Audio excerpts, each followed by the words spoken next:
Ya vraiment atari kwiyemera abantu beshi murabizi ibintu vy'idrede abantu beshi barabizi ibintu kandi biratandukanye kuko ntimwibaze ko ari zazindi zimwe bagenda ngaho mu isaro zisanzwe bakabasukira 20000 izi drede jewe hasi makeza ntwa 150000 Kara ndavyumva ntihoshe 150000 mu bukene turimo buri umuntu ahagaze neza ati bya mugenzi wawe ati kayira ameze neza meze neza kabisa namwe ni ibintu mwere muguma mubona kandi ndibaza yuko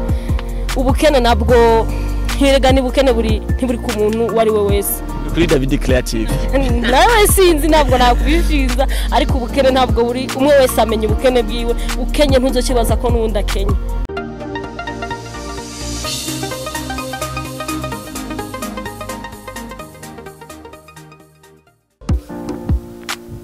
Hello bakunzi ba Free TV ndabaramutsa aho muhereye hose mwiriwe cyangwa mwaramutse bari naho muherereye kuri micro muri kumunanje nyine kwa kundi nyine David Creative nyuma kabaro witwa Janvino AKC Sinyo nze ndakwemera cyane uduha image nziza ndabona muri comment bose avuga ati respect uno munsi dufite umujournaliste akora ITV muyinga yitwa Iwacu Top TV abikora neza cyane ari muri industry arimo araza dufise amajambo menshi dukeneye kumenya kuri we amabanga menshi mugume hafi yanje amabanga menshi ari muri Iwacu Top TV twumve umushari bahembwa 15 by'amarundi cyangwa by'amakongomani mugumaye nanje byose murabimenya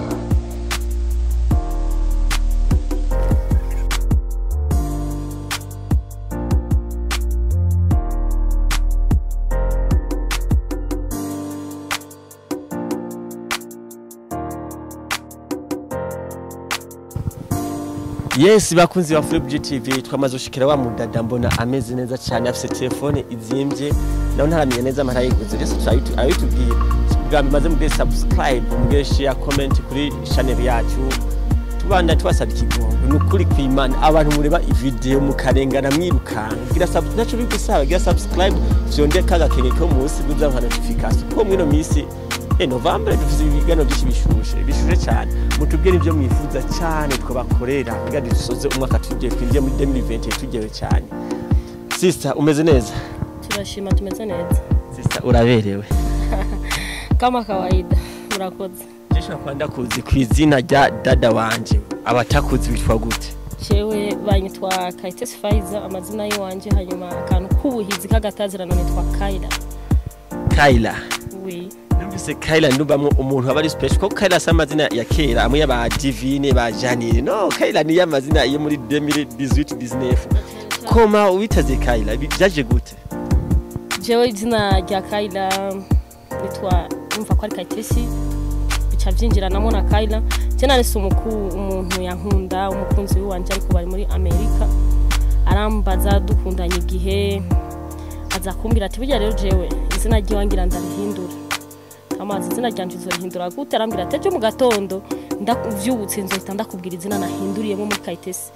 cyasanga rero ambwiye Kayla nanje mpitandarifa uko rihita abantu barabimenya abagenzi bararimenya gushika yaho mbere umuntu abantu bakejewe cyane bahamagara Kayitesi icyare rikuko nyene umva ko nagiswe no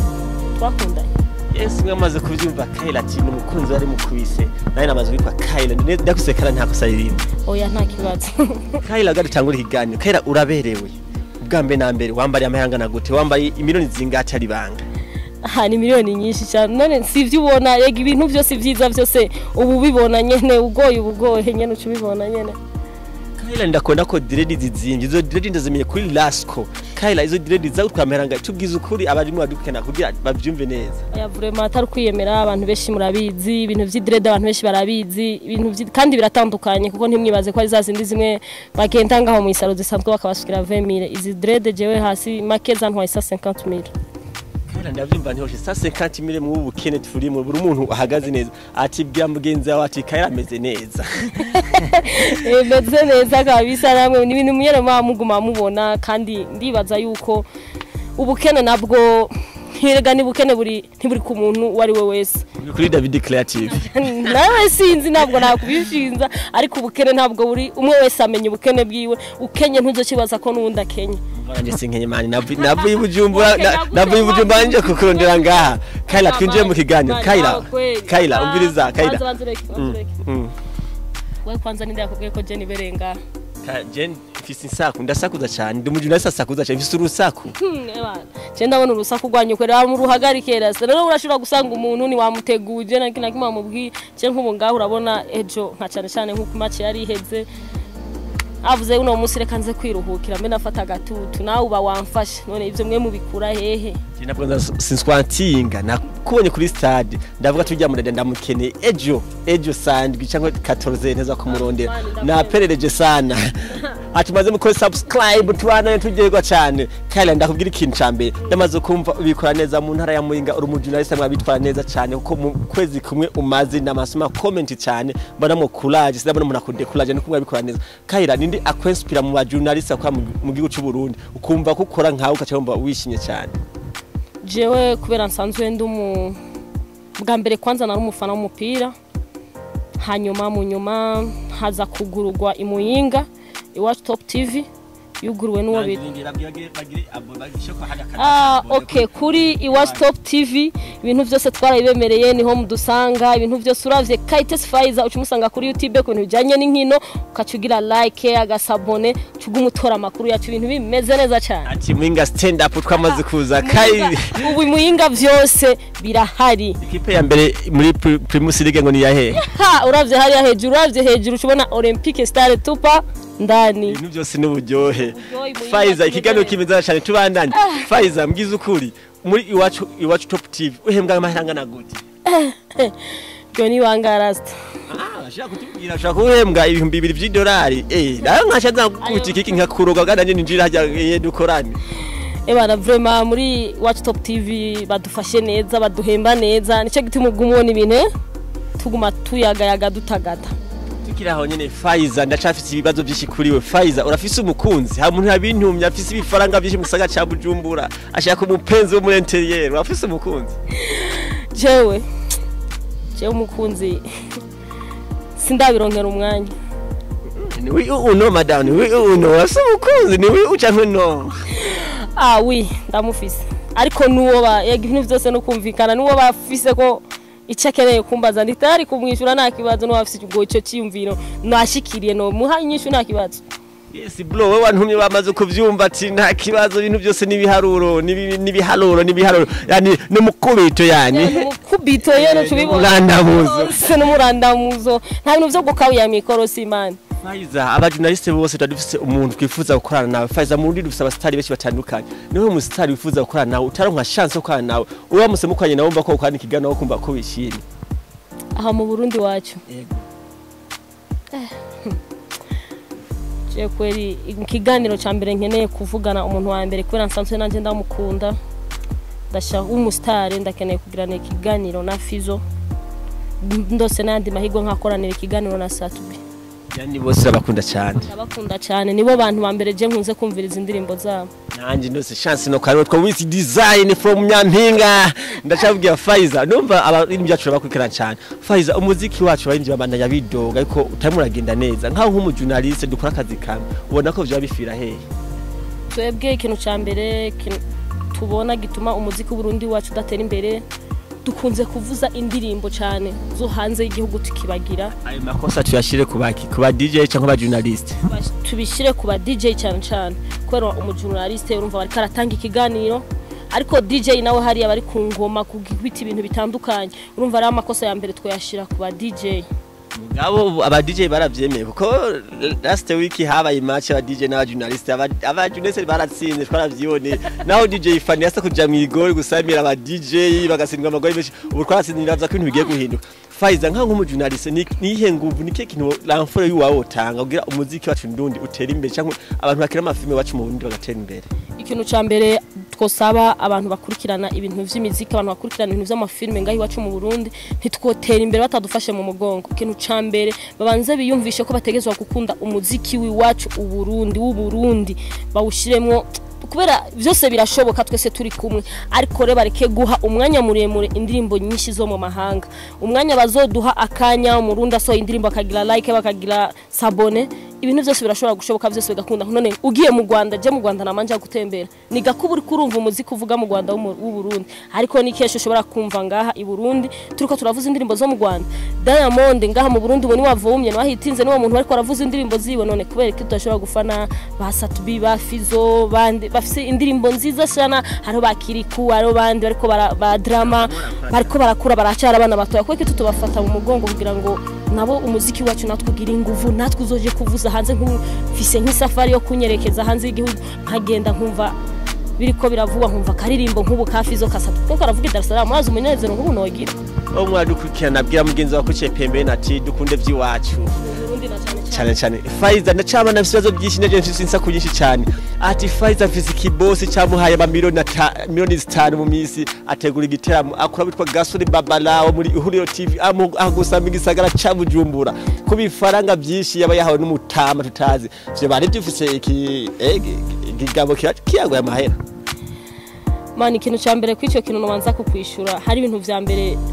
twebwe twishizemo ko abakobwa dutegerezwa gukora ariko turosa amafaranga ku bantu baduhaye twese rigana twa abakobwa ganatwe turashoboye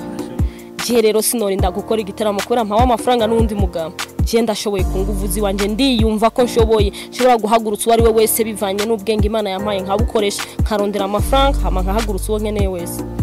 kai tukiraho nyene ndumva wabikoze neza kwa uri imyuga gusa umuntu ibujumba sintu vyoroshe ko none turi bujumba dukora mu gisaca bujumba wagusa Gasore Babalao sio mchezo wewe kugira ni keke nicagufashije cyane ubwo ushikire Gasore akakwemerera naye mara baramuhaye cyangwa mubice mwumvika mwakoze gute kugira akwemerewe kuduga mu ntara ya Muyinga urabizi abantu b'abastare buriya nabo mani barihagarara ko cyane urabizi kandi niba bashaka umuntu abatahazi ariko bivanye nuko urazi ko je sanzwe kwanza afise groupe y'abamodo arinzi okay bimenye rero je nase groupe y'abamodo n'abari mu babike n'abari mu gisagara ca Bujumbura okay abari mu gisagara ca Bujumbura turafise abamodo ngaha mu ntara ya Muyinga badefira neza ku myambaro itandukanye ku ntambuko zitandukanye iyo groupe irahari mu Muyinga twayitanguye kuva 2018 ikora gushika kuri no saha Faiza ndamaze kumva ofise ama company mesha tandukanye ndashaka kazi nizo company naye ndashaka kazi nanje ndagufasha kugira publicity size muga ko uzombadikira gusa karuronga Faiza tukiraho nyene Gasore yavuye mu gisagara ca Bujumbura araza uramukoresha waho muyamarangana gute atari banga Gasore arazimvye man Gasore arazimvye kweri sindaguhenda kubera Gasore ntiyo cha musi y'amafaranga urabona guhera kwira kistanu kuduga Gasore niwo muzaranga y'Umuyinga ayo mafaranga urumva guhera ku sinavuze munsi guhera kwira kistanu kuduga urumva gushika kuri 1 million 5 bivana n'umwanya mwavuganye bivana n'ivyo abaje gukora umva mupatana bivanye n'umwanya azomara bivanye n'amasaha azokora niho rero muca mwumvikana ku mafaranga ariko wumva ko umuntu wese akeneye kumuhamagara ntiyoja musi y'amafaranga 500 urumva ko akaze Gasore na cyane nkuko wabibonye araguza n'akaduga kanditse ko ngo Babalao Faiza ndavyumva yuko murabikora neza cyane tugatumariza umwaka mu gusozera umwaka yaba Ingozi Gitega Kayanza Bujumbura haravirimba n'umuriro habari bitera mu byinshi bitandukanye niwe muririmbyi wemere abanyamuyinga ikuzoshaka kubazanira je kweli ndakunda abakomedi cyane sinkunda abaririmbyi kubera abaririmbyi baragara sana baje bahungu rasta manze mureke kugara nzamureke kugara abantu bitwa Satubi na Bafizo mureke kutugara ko kubera ari twe Burundi bwejo urumva rero je nk'ubu narifise gahunda yo kuzana uwo bitwa komedi yitwa Kigingi nizo ndoto zanje muno mwanya biracana umutima kandi ndikondi ryaranje kuno ko dushobora kuvugana kugira numve ko muri ku 12 azobari mu ntara ya Muyinga ati umunyaminga wese ahuri bwira mugenzi wa harati Kigingi tumyitega ati manager ngahe mwabikora neza cyane nibagiye ariko hariho n'undi muntu ushaka ko bozanana ninde umuntu bitwa Bifes yani ni Bifes ondo from mzee wa rap nakubali jana ndamwemera cyane uko ari aranduhura sana uruva sana aranduhura kubera ndakunda ukuntu akubita hip hop yiwe neza ataki na kimwe kubera urabizi ushashe kumushira hasi bo usanga yamaze kuduka Faiza tukiraho nyine umuntu yo guhuza na Bifes ubu nyene ijambo rya mbere umugabo mugira ijambo nyabaki je kintu nobwira ca mbere Bifes ubu nyene duhuye muno mwanya je nta kindi no mubwira atari kumubwira ati gira ingufu mu bishoboka byose ubandanye uduga ntuje hasi nk'abandi bari nivyo tumenyereye bavumu no mwaka wundi mwaka bakaba bagiye hasi je kintu ca mbere kwera kakora ibintu bimeze neza cyane sawa namaze kuvyumva Bface uramukunda cyane nanje ndakunda Bface ndakunda Fabilove abayimvye bose muri ndabakunda aba Wizi banda bose mwaraza abashasha aba Bad Chris ndabakunda cyane Faiza ndashafise ikindi kibazo kweki nga mu ntara ya Muyinga atamusityle nimwe mufise abaserukira Avriba tukubaka mwa Avriba have dramati nawe ntamwe arakora mino misamazi mwaka wose tamuzika afise ikibazo kiri he ndabazuba ngo mafise talent nyinshi ariko kweki mutabafasha mu supporting abo bana bashike kure ikintu ca mbere kirumaze kubona mu ntara ya Muyinga nta bantu sinzi ivyo bari mu ntibakunda ibintu umva bakunda ibintu vy'ahandi hantu icyo rero nobwira abanyamuyinga ikintu ca mbere nkuko duhagaze ngaha muno mwanya Muyinga tubanze tuteze imbere ntara yacu kora nta wundi muntu azoza kuyiteza imbere andi murafise ibifaranga na cyane nawe ucuvyumva ni ku mupaka ni butihindo ucuvyumva ariko rero barakunda ibintu vy'ahandi hantu gusumba ivy'iwabo wumve yuko nk'ubu natwe turose nka drama nk'ubu yaba ariko araja asohora umuziki ku mwanya ariko araja hejuru ku mwanya natwe ujya niwe duhanze amaso mu ntara ya Muyinga. Ntara ya Muyinga yakubwa mu muziki ugiye ca Yoya ntihenze. Yego aho ntubeshe kabisa ni kuri Yoya ariko nawe urabona vyaragoranya hitaragenda mu mahanga urazi bari mu mahanga undi rero nawe twa twiseze yari drama ariko reka turindire ngira ngo hari bafise umutima wo gukunda umuziki wiwacu ngira ngo bazomufasha hanyuma nawe agatera imbere nk'abandi. Faiza kwa ikiganiro kimeze neza cyane badusoze ikiganiro cyacu tumuntu turakorana neza Faiza mfise ibibazo bitacanda kubaza ibibazo bitagenda kubaza Faiza urishura uno sivyo Faiza arakunda ivy'iwacu mu Burundi cyane gose Faiza arafise 2 million kuri konti na cyane kabisa no wogira ibintu ngene tugahagurutsa abaririmbyi atayo mafaranga office Faiza yeba afise igishuga daddy kimuhongamera umugabo w'umuntu iryo nibanga ryanje aho nawe wabugiye kunyinjira mu buzima iryo nibanga ryanje nta wiwuna aho nta response ngaho nanje kibazo cha Makiharati Faiza ubu haje manager wa DFTV witwa DJ Fanny haje na manager wa Iwacu Top TV bose barakubwiye ati DJ Fanny ndaguhemba 5 million wo Iwacu Top TV aguhemba 2 million woja hehe na cyane no manza kuguma muri Iwacu Top TV kuko niyo yantanguje niyo yaba yaranteje niyo yaba yatumye menyekana ahantu hose umva reka irazira gutambira amafaranga ko rushobora gutambira amafaranga menshi burya ngo ibintu ngo intuzanyinshi ngo ziziba ngo amaso umva rero je nanje shobora kubanza kureka Iwacu Top TV kwera Iwacu Top TV niyo yandeze muno mwanya niyo ndiko ndakoreramwo abantu benshi niyo batumye bamenya ko urumva rero sinotambira amaronko manager uwanje kiretse avuze atoke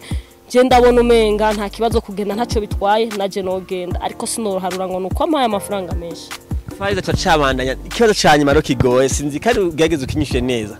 Faiza hari indiziki iri hit song ibujumbura hari ndimbo bitwa Good Morning ya Wizi Design bakuzane gacugere ya SatB hagati ya Wizi Design na SatB ndemwe arakora cyane mbwira mwumwe design niwe arakora cyane Yes my bro Wizi Design ati courage sana ni Faiza avuye muri Iwacu Top TV ati umwe akwanza cyane Muyinga barawukina cyane bandanye ugira ingufu zose zishoboka kugira ngo nawe ibintu bibandanye ugira neza ndi nyuma yawe nzoguma ngira kara ikagasabone hama nawe ukebuka inyuma ucumfata mu mugongo kuri Iwacu Top TV.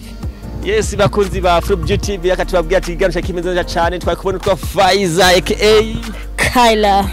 Nakubali mama umependeza sana. Ati ibintu byose bigenze neza cyane manda imugira comment share nukuri kwimana aho byafire mu bitubwiye nta kibazo twe tubukora namwe twari kora mwebwe haba mu bandanye mubwira abantu tarakora sabone nukuri subscribe ndabinginze please cyo ndako gusa n'ibintu bisanzwe ndabakunda cyane naye mu ntara ya Muyinga ndacamandanye ntembe amakuru ni boku ciao